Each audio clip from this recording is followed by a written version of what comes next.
Bismillahirrahmanirrahim. Assalamualaikum warahmatullahi wabarakatuh. Alhamdulillah wasyukru lillah, la hawla wa la quwwata illa billah. Thumma assalatu wassalamu ala rasulillah Sayyidina Muhammad ibni Abdillah wa ala alihi wa sahabatihi wa atba'ihi ila yaumil qiyamah. Amma ba'du.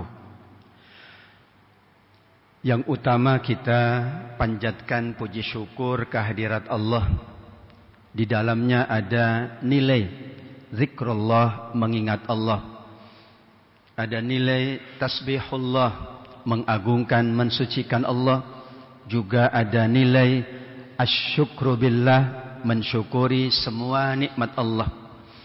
Karenanya ungkapan kalimat thayyibah amat sangat dicintai oleh Allah, sangat berat timbangannya, juga amat sangat mudah diucapkan dengan lisan. Salawat dan salam kita sampaikan kepada baginda Nabi Muhammad sallallahu alaihi wasallam. Dalam salawat dan salam ada nilai mahabbatur Rasul, cinta kita kepada Rasul. Ada nilai ta'zimur Rasul, mengagungkan Rasulullah sallallahu alaihi wasallam. Juga ada nilai kita mengikuti tuntunannya, ittiba'ur Rasul. Mudah-mudahan kita termasuk umatnya Rasulullah yang kelak dibahagiakan dengan syafaat di yaumil akhir. Amin ya rabbal alamin. Hadirin wal hadirat, tadabbur kita masih tentang kisah-kisah nabi-nabi Allah di dalam ayat-ayat Al-Quran. Secara ilmiah disebut dengan at-tadabbur al-qasasi atau at-tafsir al-qasasi. Tafsir dan tadabbur yang mengikuti alur cerita diabadikan di dalam Al-Quran. Kita memasuki Nabi mulia, namanya Nabi Ilyas alaihi salam. Kita awali dari nama dan keturunan beliau. Beliau diberi nama oleh orang tuanya adalah Ilyas. Orang tuanya, ayahnya bernama Yasin, kakeknya bernama Panhas, seterusnya ada Al-Izar, dan terakhir ada Harun. Keturunan beliau adalah dari Nabi Harun alaihi salam. Berarti dari ayahnya, dari kakeknya sampai moyangnya yang jadi nabi adalah Ilyas itu sendiri dan moyangnya yang bernama Harun. Nabi Ilyas diutus oleh Allah kepada kaum yang disebut pada masa itu dengan Ba'labak. Sekarang adalah Syria atau Damaskus di wilayah barat. Saat itu masih termasuk Bani Israel. Karena Bani Israel adalah satu bangsa yang paling luas. Bahkan dari mulai Nabi Ishak, Nabi Yakub, semuanya adalah Bani Israel. Hingga Nabi Isa alaihi salam berakhir dengan Allah utus Nabi Muhammad dari bangsa yang berbeda, namanya bangsa Arab. Ada kebiasaan Bani Israel, yaitu menyembah berhala yang bernama Baal atau Ba'lah. Maka Nabi Ilyas diutus oleh Allah kepada Ba'labak atau kaum Baal yang berada di Damaskus. Tujuannya adalah mengingatkan mereka agar bertakwa kepada Allah. Wa inna Ilyas laminal mursalin. Sesungguhnya Nabi Ilyas adalah termasuk salah seorang dari para rasul, yaitu yang Allah utus kepada beberapa kaum yang ada pada masanya. Ketika itu ia diperintah oleh Allah untuk menyampaikan takwa dengan ungkapan ala tattaqun. Mengapa kalian tidak bertakwa? Ada dua yang disampaikan oleh para nabi terkait dengan takwa. Ada yang langsung ani'budullaha wattaquhu. Langsung perintahnya, kalian beribadah kepada Allah, kalian bertakwa kepada Allah. Tapi ada ungkapannya tidak langsung, tetapi dalam bentuk pertanyaan, mengapa kalian tidak bertakwa? Secara analisa bahasa, perintah langsung sudah tidak banyak digunakan. Apalagi dalam pendidikan zaman sekarang ini, lebih banyak adalah ungkapan-ungkapan yang bersifat reflektif, yang menggugah. Kalau dulu jangan merokok di sini. Sekarang ungkapannya tidak langsung. Terima kasih Anda tidak merokok di tempat ini. Dulu jangan injak rumput. Langsung.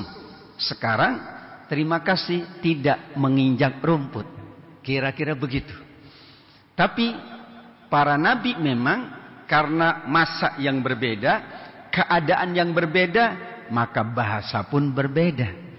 Untuk Nabi Ilyas dipilih bahasa pertanyaan yang menggugah, yang menyadarkan. Ala tattaqun. Mengapa kalian tidak bertakwa kepada Allah? Dan itulah bahasa Al-Quran. Sehingga bahasa kita pun akan sangat baik mengikuti bahasa Al-Quran. Bahasa menggugah, memotivasi, bahasa himbauan, bahasa ajakan, atau bahasa sekarang disebutlah bahasa positif. Apalagi kepada anak. Yang ditunggu anak itu bahasa positif. Hari ini 25 November tercatat sebagai Hari Guru Nasional. Dan tentu kita sangat berterima kasih kepada semua guru yang telah membimbing, yang telah memberikan banyak hal sehingga kita mendapatkan banyak hal. Mereka memberikan banyak hal, kita juga banyak dapat hal. Karena kaidahnya tetap sampai kapanpun faqidu syai'i la yu'ti. Kalau tidak punya apa-apa, tidak bisa memberi apa-apa. Dan guru memberikan banyak hal, maka kita alhamdulillah memiliki banyak hal dan insya Allah mampu menyampaikan banyak hal kepada orang-orang setelah kita. Dalam pandangan para ulama tafsir, ala tattaqun. Ketika Nabi Ilyas menyampaikan kepada kaumnya, Allah awali dengan bentuknya penegasan. Wa inna Ilyas. Inna artinya sesungguhnya. Bahasa nahunya itu litakid. Untuk penegasan, untuk penguatan bahwa benar. Ilyas itu salah seorang dari utusan Allah. Karena nama Ilyas itu banyak. Dulu pun banyak orang yang diberi nama dengan Ilyas. Tapi yang ini adalah Ilyas yang merupakan salah seorang dari Rasul. Sekarang pun banyak nama di antara keluarga saudara kita yang bernama Ilyas. Tentu dalam tanda kutip ini dalam rangka mengingat Nabi mulia namanya Ilyas. Tetapi ayat ini menegaskan bahwa Ilyas yang dimaksud oleh Allah adalah Ilyas yang Allah utus sebagai salah seorang dari utusannya. Tugas semua Nabi dan Rasul sebenarnya sama. Mengingatkan agar beriman dan bertakwa dengan bahasa yang berbeda-beda. Sesuai dengan objeknya, sesuai dengan tingkat dari kaumnya. Kalau tingkatannya tingkatan orang-orang berilmu, bahasanya berbeda. Kalangan awam, bahasanya berbeda. Itulah keniscayaan dari para nabi untuk memahami semua kaumnya. Karena bahasanya bahasa berbeda, berarti para nabi itu mengenal betul kaumnya. Disebutlah dengan istilah ma'rifatul maidan, mengenal lapangan. Ini Maidan bahasa Arab, bukan nama kota. Karena ma'rifatul medan itu keniscayaan bagi siapapun. Dan tentu para nabi bekalnya amat sangat lengkap sehingga banyak kaumnya yang mendapatkan kebaikan. Kesamaan tugasnya adalah, kesamaan tugas tadi mengajak beriman dan bertakwa adalah sebuah isyarat bahwa sebenarnya para nabi itu satu kesatuan. Maka kita sebagai umat Rasul wajib meyakini bahkan beriman kepada semua nabi. Dan tidak boleh kita membeda-bedakan nabi-nabi atau rasul utusan Allah.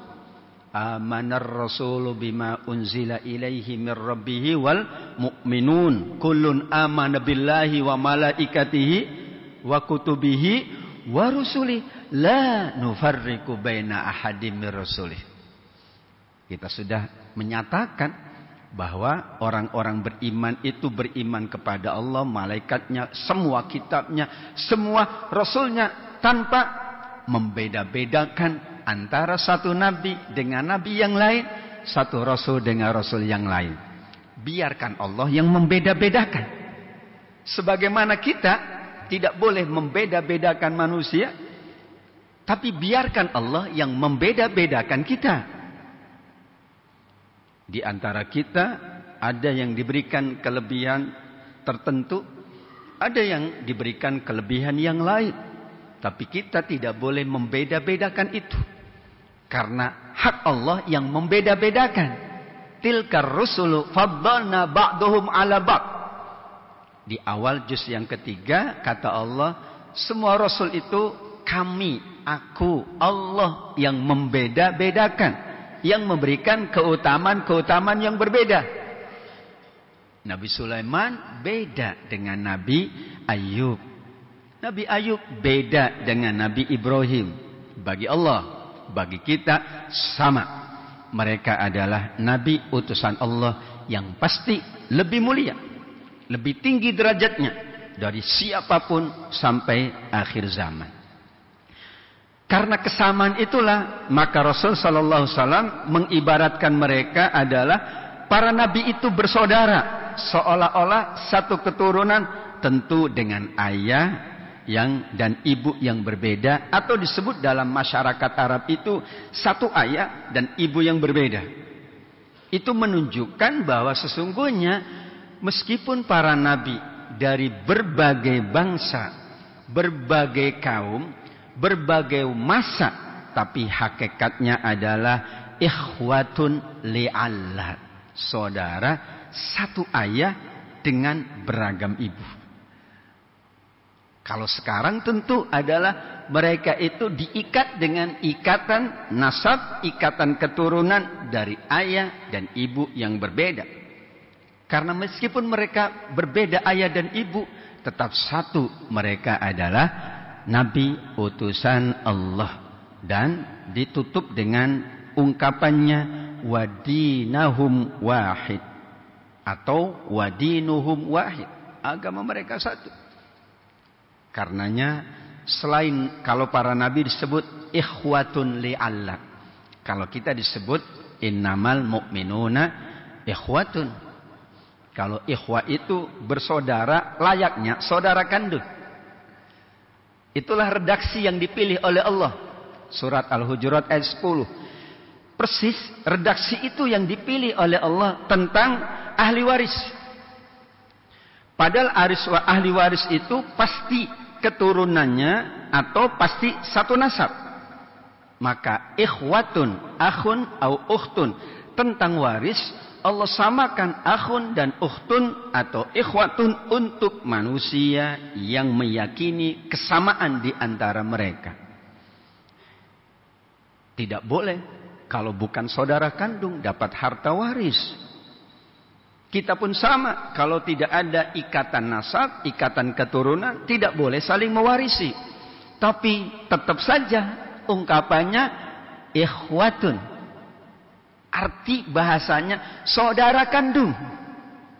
Sebagaimana di surat An-Nisa disebutkan tentang kalau dia punya saudara kandung, baik laki-laki maupun perempuan, maka dia mendapatkan hak waris. Kata akhun, ukhtun, ikhwatun, itu berarti saudara kandung. Kalau bukan saudara kandung, namanya ikhwanun, bahasa Al-Quran. Ibnu Hajar mengatakan dalam kitabnya Fathul Bari, makna hadis ini adalah sebagai landasan dari bahwa pokok agama mereka, yaitu para nabi, adalah sama, yaitu tauhidullah. Namun cabang-cabang tuntunannya nanti berbeda-beda. Salat zaman Nabi Daud beda dengan zaman kita sekarang. Tapi sama-sama salat itu tujuannya tauhidullah. Haji di masa Nabi Ibrahim berbeda dengan haji di masa sekarang. Secara tuntunan, secara teknis pelaksanaan. Tapi secara hakikatnya tauhidullah. Puasa yang dikatakan oleh Allah diwajibkan atas umat-umat sebelum kita, sebelum umat Nabi Muhammad, secara tuntunan berbeda-beda, teknisnya beda-beda. Bahkan di masa awal Nabi pun puasa beda dengan di masa-masa akhir Nabi. Tapi hakikatnya sama, tauhidullah. Karena ada tauhidullah, maka tidak ada bedanya. Atau perbedaan dalam konteks teknis implementasi tidak menjadikan perbedaan itu perbedaan prinsip. Karenanya ikhwatun berarti berbeda, iya, berbeda teknisnya, berbeda fikihnya, berbeda implementasinya. Karena keadaan, karena juga masa, waktu, lokasi, atau berbagai variabel yang lain yang memungkinkan terjadinya perbedaan. Masya Allah, sholat saja beda-beda teknisnya. Hakikatnya, Kul inna sholati wa nusuki wa mahyaya wa mamati lillahi rabbil alamin. Dari mulai takbiratul ihram beda, sampai teknik ruku sujud beda. Disitulah semangat tauhid tetap menurut Imam Ibnu Hajar itu yang menguatkan kesamaan, kesatuan, kebersamaan. Karena tetap dalam kebersamaan ada perbedaan, tapi perbedaannya bukan soal prinsip. Perbedaannya soal-soal yang non prinsip. Itulah pendapat dari Imam Ibnu Hajar. Berdasarkan sejarah, beliau diutus Nabi Ilyas pada tahun 870 sebelum Masehi, atau periode sejarahnya diperkirakan antara 910 sampai 850 sebelum Masehi. Jadi tidak terlalu lama ya. Sekitar periode kenabiannya itu ya sekitar berapa tahun ya? Berarti 60 tahunan. Ya, periode kenabian.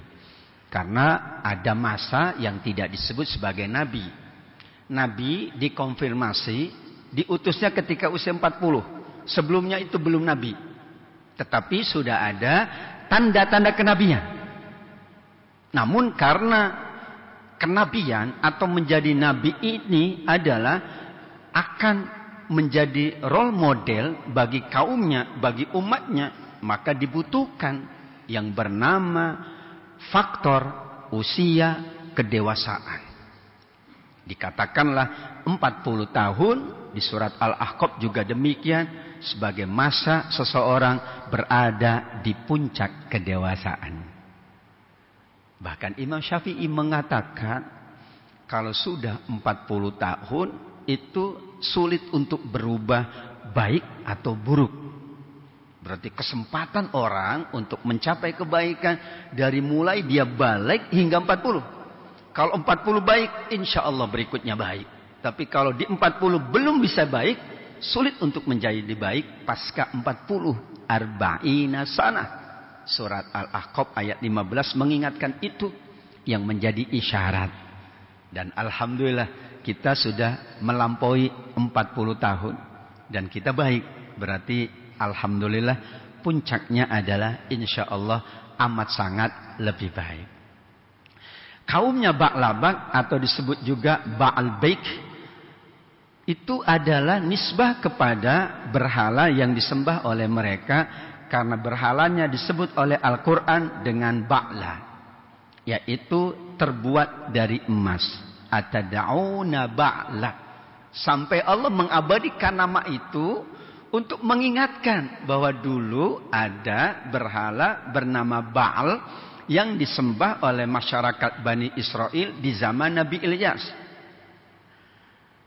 Allah mengabadikan itu agar kemudian masyarakat berikutnya mengingat. Dan bahasanya di surat As-Saffat ayat 125 dan 126 adalah bahasa komparasi, bahasa perbandingan. Kata Nabi Ilyas, patutkah kalian menyembah Baal tapi meninggalkan ahsanal khaliqin, Allah sebaik-baik pencipta? Diperbandingkan sama dengan bahasa tadi, bahasa ungkapannya, ungkapan menggugah, menyadarkan, ya, ungkapan menghimbau, memotivasi.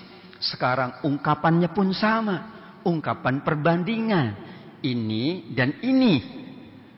Bagaimana mungkin kalian memilih yang ini, padahal yang ini adalah ahsanal khaliqin. Ditambah bahwa kriterianya adalah ini pencipta Bani Israel dan pencipta orang-orang sebelumnya. Perbandingan itu penting dalam ilmu apapun, melakukan perbandingan untuk menjadikan kita memahami esensi dari dua hal yang insya Allah berbeda. Allah menyebut sifatnya Maha Pencipta karena ternyata manakala kita rujuk ayat-ayat Al-Quran dan Allah bertanya kepada siapapun tentang pencipta, jawabannya Allah. Wala in sa'altahum man khalaqas samawati wal ardo la yaqulunallah. Kalau semua ditanya, kata Allah, siapa yang mencipta langit dan bumi? Mereka mengatakan Allah. Sehingga sifat pencipta itu sifat yang dapat dipahami oleh semua manusia. Maka Al-Quran banyak mengingatkan sifat Allah Al-Khaliq. Karena kalau yang lain mungkin belum diyakini, tapi Al-Khaliq diyakini. Bahkan kalau kita tanya siapapun, ketika dia belum lahir, kemudian dia lahir, maka orang tua hanya sebagai perantara. Hakikatnya yang mencipta adalah Allah Subhanahu wa ta'ala. Ada Nabi Ilyasa yang masanya bersamaan dengan Nabi Ilyas. Tetapi Nabi Ilyas lebih dahulu, baru kemudian Nabi Ilyasa.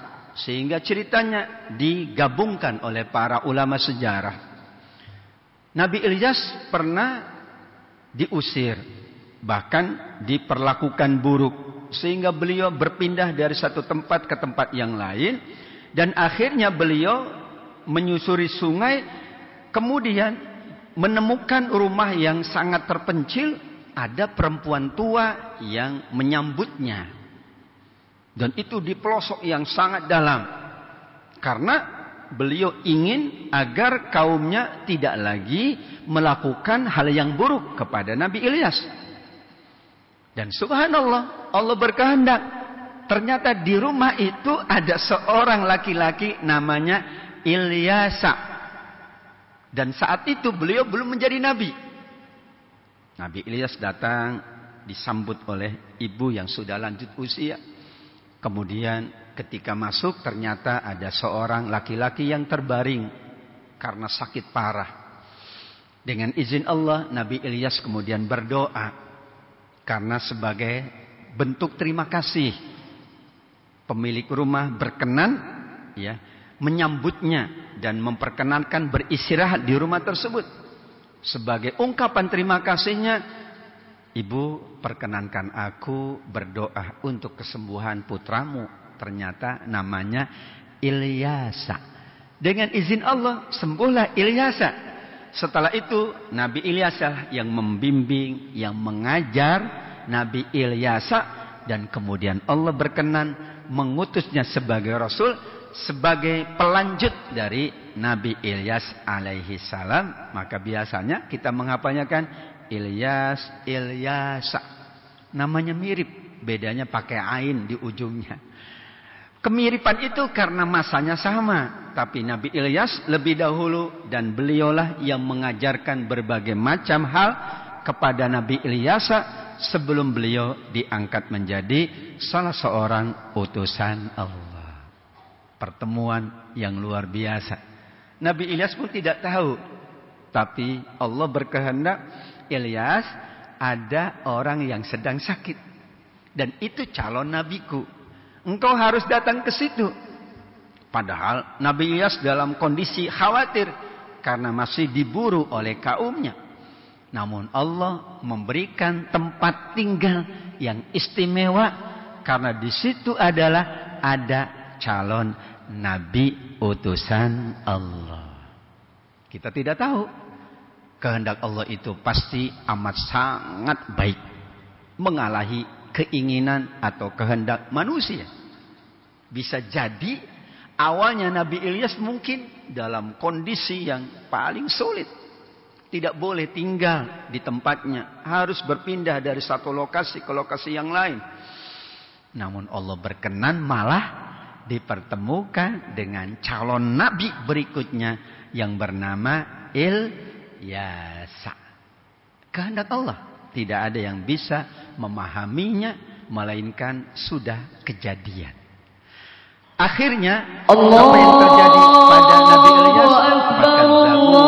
Innahum lamuhdharun. Mereka mendustakan Nabi Ilyas, artinya tidak mau beriman, maka Allah langsung menyebut balasan kepada kaumnya. Mereka lamuhdharun, diseret atau dibawa ke dalam neraka. Para ulama tafsir memahamkan kepada kita, terkadang Allah menyebut balasan itu dunia dan akhirat. Apakah balasan kebaikan atau balasan keburukan? Tapi yang paling banyak Allah sebut balasan akhirat. Atas kebaikan maupun atas keburukan. Karena inti dari balasan memang akhirat. Dunia tidak disebut kampung balasan, tapi kampung bekerja, kampung beramal, atau kampung ujian. Sedangkan akhirat disebutlah oleh para ulama dengan kampung balasan, darul jaza.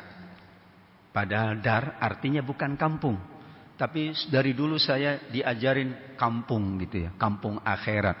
Padahal kalau kita sebut kota akhirat lebih keren.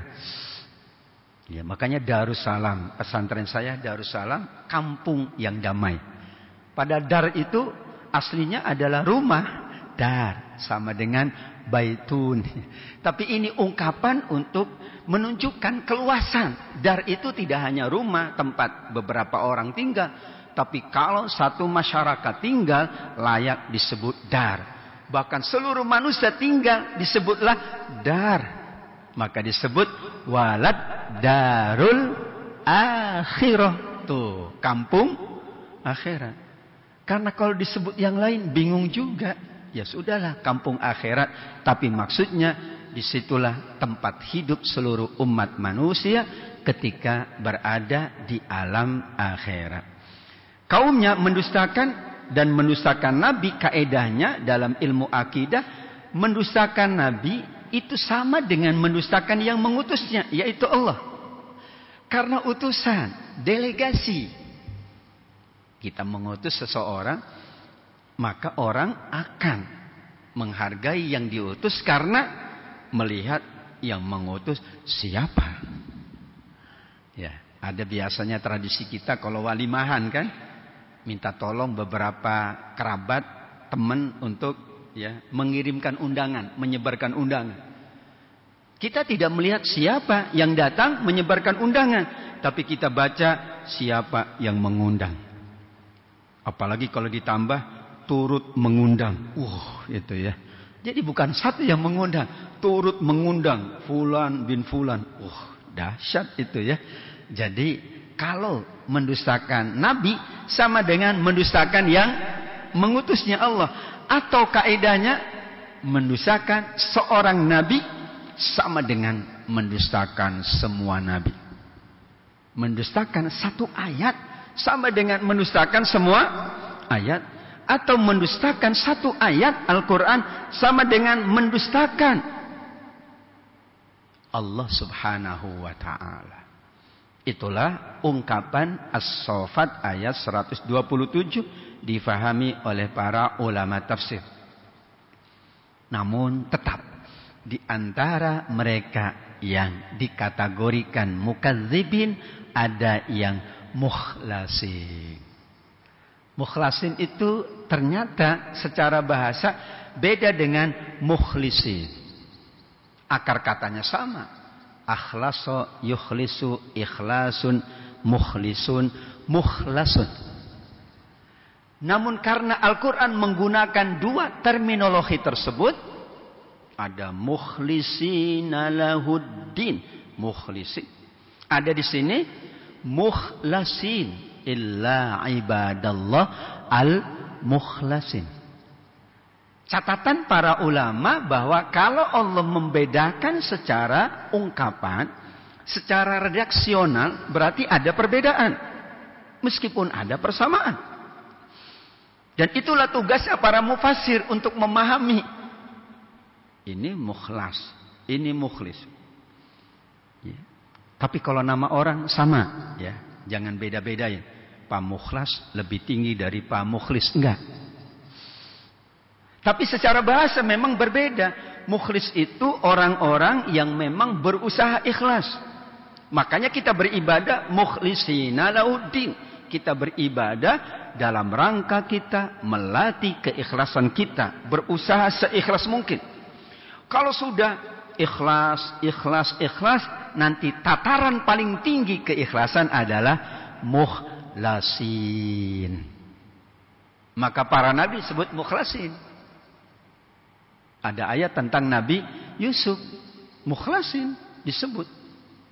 Ada ayat tentang Nabi Ilyas, tentang kaum Nabi Ilyas. Mereka tingkatan ikhlasnya lebih tinggi dari mukhlis. Karena sudah teruji. Bayangkan yang lain tidak percaya, yang ini percaya. Itu kan tingkat keikhlasan. Makanya Abu Bakar digelar dengan As-Siddiq, yang amat sangat paling percaya. Itu mukhlas. Sehingga Al-Quran membedakan itu karena memang ada muatan yang berbeda. Ini ilmu bahasa Arab. Jangankan ya perbedaan harokat. Perbedaan tambahan huruf saja secara makna berbeda. Tadi kan harokat kasroh dengan fathah. Mukhlis sama mukhlas. Beda. Ini ada juga beda. Tinggal ditambah satu huruf. Beda itu. Doroba memukul. Kalau doroba apa itu? Saling memukul. Itulah bahasa Arab. Jadi dulu waktu belajar bahasa Arab itu gampang. Tinggal tambah alif bisa beda. Atau kalau kesulitan tambah aja alif dan lam. Jadi bahasa Arab. Ya, pintu al-babu. Betul itu. Bab itu pintu kan? Tempat menaruh pakaian al-mari. Ya. Tambah alif dan lam jadi bahasa Arab. Mudah ya. Tapi begitulah kaidah bahasa Arab. Memang saking rumit kaidah bahasa Arab itu. Untuk dua orang beda, untuk satu orang beda. Memotong dengan mencincang beda. Tapi tinggal tambah tasdid jadi mencincang. Kalau memotong dikit, koto'a yakto'u. Tapi kalau daging, koto'a yukoti'u. Karena begini motongnya. Bawang juga tek tek tek tek tek. Dahsyat. Itulah ilmu Al-Quran. Dari segi bahasa tidak ada yang nandingin. Namun ada makna lain, bahwa isyarat di tengah orang yang tidak baik selalu ada orang baik. Sebagaimana hadisnya Nabi, la tazalu ta'ifatum min ummati zahirina 'alal haq. Senantiasa ada kata Rasul, ya. Ada Abu Jahal, ada Abu Bakar. Ada Qarun, ada Sulaiman. Tenang saja. Bahkan dari sekian banyak orang-orang yang disebut oleh Allah mukadzibin, ada mukhlasin. Dan jaminan Rasul, pasti ada orang yang baik dari umatku yang tidak akan merugikan siapapun sehingga hari kiamat. Dan mereka tetap dalam keadaan demikian hingga kiamat itu datang. Kemudian Allah sebut wa tarokna alaihi fil akhirin. Kisah Nabi Ilyas ini adalah sebagai contoh yang Allah tinggalkan. Taroka yatruku, kami tinggalkan. Wa tarokna, kami tinggalkan, yaitu Allah adalah fil akhirin, untuk kita yang disebut generasi akhirin atau mutaakhirin, generasi akhir zaman. Ya, kalau yang awal namanya as-sabiqun, al-awwalun, al-mutaqaddimun. Kita namanya al-akhirun, al-mutaakhirun. Maka kita mengkaji tadabbur kisah para nabi karena ayatnya adalah semua yang ada para nabi adalah watarokna fil akhirin. Banyak tarokna durus, Allah tinggalkan pelajaran, Allah siapkan pengajaran, ibroh, ada juga hikmah, dan itu layak dijadikan sebagai bahan untuk manusia akhirin atau mutaakhirin. Tidak akan pernah ayat Al-Quran itu selesai dibahas oleh siapapun, karena selalu ada hikmah dan ilmu yang terkandung di dalamnya. Diriwayatkan bahwa kaum Bani Israel berusaha membunuh dan mengusir. Di sini beliau berpindah-pindah. Kemudian dalam satu riwayat beliau bersembunyinya di sebuah gua. Tadi riwayat pertama di dalam sebuah rumah.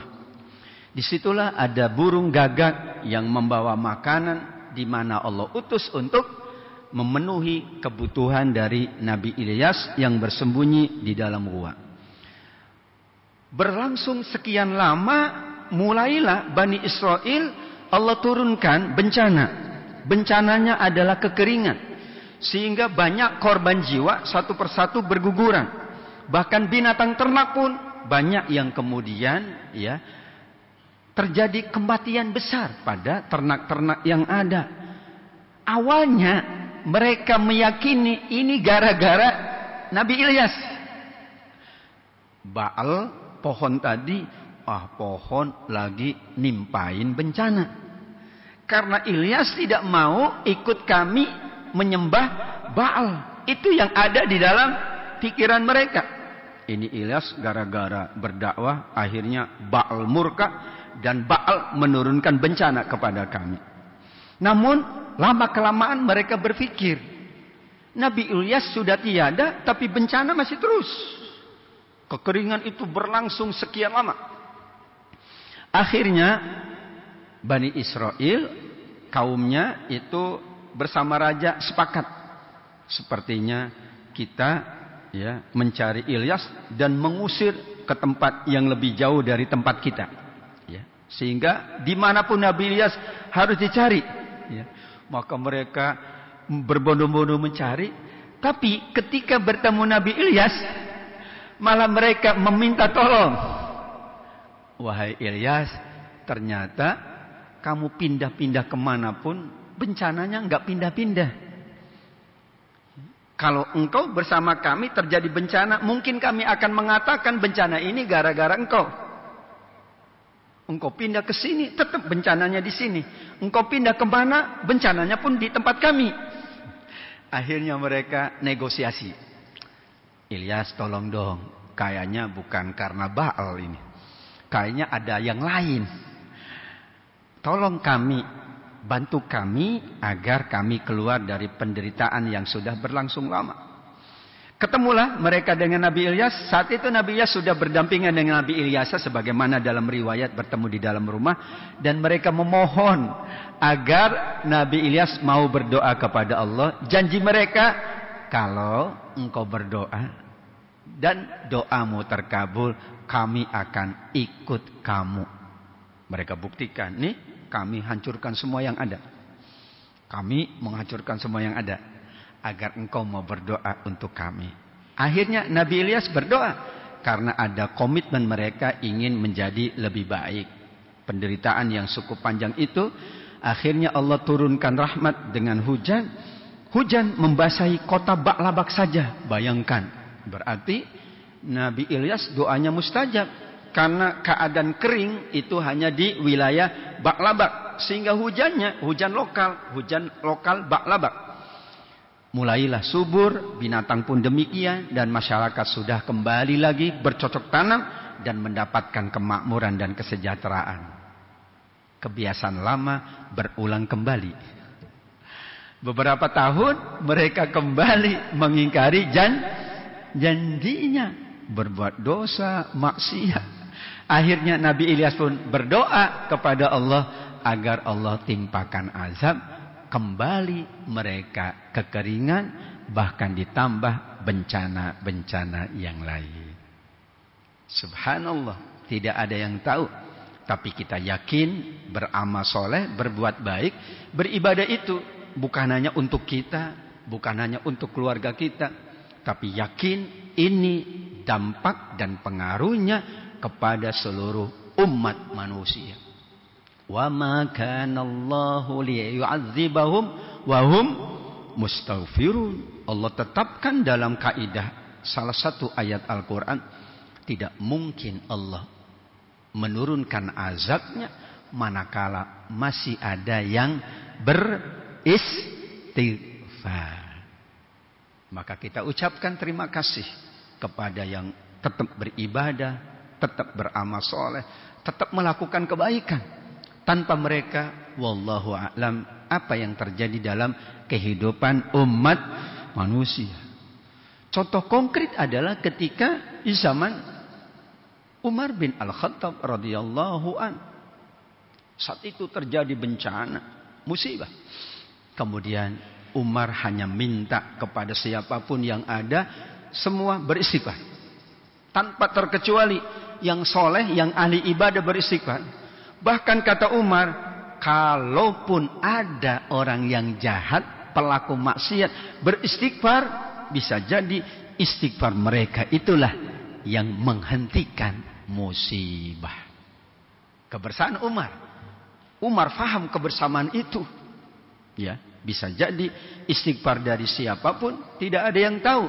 Doa siapa yang dikabulkan oleh Allah tidak ada yang tahu. Yang penting bersama-sama berdoa, bersama-sama beristighfar. Akhir kisah Nabi Ilyas adalah dengan pujian dari Allah. Salamun ala Ilyasin, inna kadzalika najzil muhsinin. Kesabarannya, kebaikannya, dan berbagai kemuliaan Nabi Ilyas Allah abadikan bahwa nanti Nabi Ilyas akan mendapatkan keselamatan, kesejahteraan, yaitu surga Allah. Dan itu berlaku bagi siapapun yang disebut sebagai muhsinin, orang-orang yang melakukan kebaikan. Sebelumnya Allah menyebut Ilyasa, wa inna Ilyasa laminal mursalin. Di sini Allah tidak menyebut salamun ala Ilyas. Allah menyebutnya salamun ala Ilyasin. Memang para ulama itu teliti. Sekecil apapun mereka bahas. Jeli dan teliti. Ini Ilyas, tapi kok ada Ilyasin? Nah, dibahaslah. Bahwa kata Ilyas itu adalah bukan bahasa Arab, tapi bahasa Ajam atau asing. Sehingga boleh ditambah Ilyasin. Sebagaimana Bukit Tur, kita sebutnya Turisinin, padahal aslinya adalah Wat-Tur. Kenapa? Karena itu bukan bahasa Arab asli, tapi bahasa serapan dari bahasa asing menjadi bahasa Arab. Mungkin seperti kita ya, ada bahasa serapan dari bahasa Belanda, bahasa Jawa ke dalam bahasa Indonesia. Maka dibolehkan dengan dua istilah atau dua ungkapan. Sehingga ada qori yang membacanya salamun ala ali yasin. Jadi il yasin jadi al. Awalnya il jadi a. Salamun ala ali yasin. Nah, kan ini ali dulu nggak ada harokat. Di zaman awal nggak ada harokatnya, titik aja nggak ada, cuman tanda huruf aja. Ba ya begini aja, ba ta sa sama aja, begini kayak perahu. Kalau sejarah huruf-huruf Al-Quran begitu, harokat tidak ada, bayangkan, titik tidak ada. Kalau kata teman-teman yang belajar rosem mushaf, cara penulisan Al-Quran disebutnya bukan hanya gundul, tapi huruf botak. Kalau gundul itu masih ada titiknya, harokatnya nggak ada, kan gitu. Ini apa? Huruf Arab gundul. Nah itu gundul, ya. Titik ada, harokat nggak ada. Sulit juga bacanya. Ini harokat tidak ada, titik nggak ada. Namanya huruf botak katanya ya. Jadi sama sekali nggak ada. Kalau tidak ada lisan, kalau tidak ada penghafal Quran, kita nggak bisa baca Quran. Kita apresiasi para penghafal Quran, karena tulisannya nggak ada. Atau ada tapi tulisannya nggak bisa dibaca. Namun karena mereka para penghafal Quran ini kuat gitu ya menghafal, sehingga kekal di sini. Apa yang diajarkan oleh Rasul diingat betul sahabat, sahabat dengan sahabat, sahabat dengan tabiin, para guru kita sampai kepada kita. Itulah kekuatan dari hafalan Al-Quran. Maka kalau disebut ala Ilyas berarti hanya kepada Nabi Ilyas. Tapi qiraat lain adalah salamun ala ali Yasin, berarti keluarganya Nabi Muhammad SAW. Karena di antara gelar Nabi adalah Yasin. Ada Al-Qasim, ada Al-Mahi, ada Asy-Syafi. Banyak gelar untuk Nabi Muhammad SAW. Kita ambil salah satu kitab tafsir Al-Muyassar. Kami menjadikan Nabi Ilyas sanjungan yang baik bagi umat-umat setelahnya, yaitu akhirin, mutaakhirin untuk kita sebagai penghormatan bagi Allah, dari Allah juga sanjungan bagi Nabi Ilyas. Dan Allah tetapkan kaidahnya, sebagaimana kami membalas Nabi Ilyas dengan balasan baik atas ketaatan, siapapun sampai akhir zaman Allah akan balas orang-orang baik dengan balasan yang besar, balasan yang agung. Dan Allah abadikan beliau termasuk hamba-hamba Allah yang mengikhlaskan baginya dengan semua perintah-perintah Allah Subhanahu wa taala. Atau dalam tafsir ringkas Kementerian Agama, karena kesabaran dan ketabahan dalam menyampaikan tauhid, Allah abadikan Nabi Ilyas. Pengabadiannya dalam bentuk pujian. Viralnya viral pujian. Viralnya viral kebaikan. Semuanya orang baca Al-Quran ingat tentang Nabi Ilyas. Baca ceritanya jadi ingat. Allah yang abadikan itu sebagai pujian. Maka kita layak mengucapkan salamun ala Ilyas, yaitu atas semua makhluk beliau memberikan kebaikan, ketaatan, kesabaran. Dan akhirnya siapapun yang mengikuti Nabi Ilyas, mengikuti nabi-nabi yang lain, maka mereka layak mendapatkan balasan yang terbaik di sisi Allah Subhanahu wa ta'ala. Shadaqallahul aliyul azim. Maha benar Allah yang maha tinggi. Demikian jamaah yang dimuliakan oleh Allah, catatan ringkas kita mentadaburi kisah-kisah nabi-nabinya Allah di dalam Al-Quran dengan metode at-tafsir al-qasasi atau at-tadabbur al-qasasi, dalam rangka kita ingin mendapatkan banyak hikmah, banyak pelajaran. Dan yakinlah hikmah para nabi adalah hikmah tertinggi.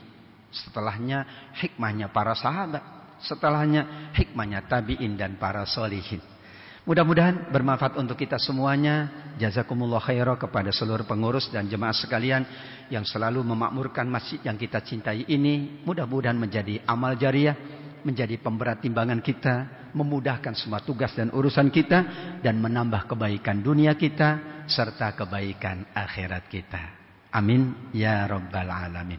Walafu minkum, kita tutup dengan doa penutup majelis. Subhanakallahumma wa bihamdika asyhadu an la ilaha illa anta astaghfiruka wa atubu ilaik. Wabillahi hidayah wa taufik. Wassalamualaikum warahmatullahi wabarakatuh.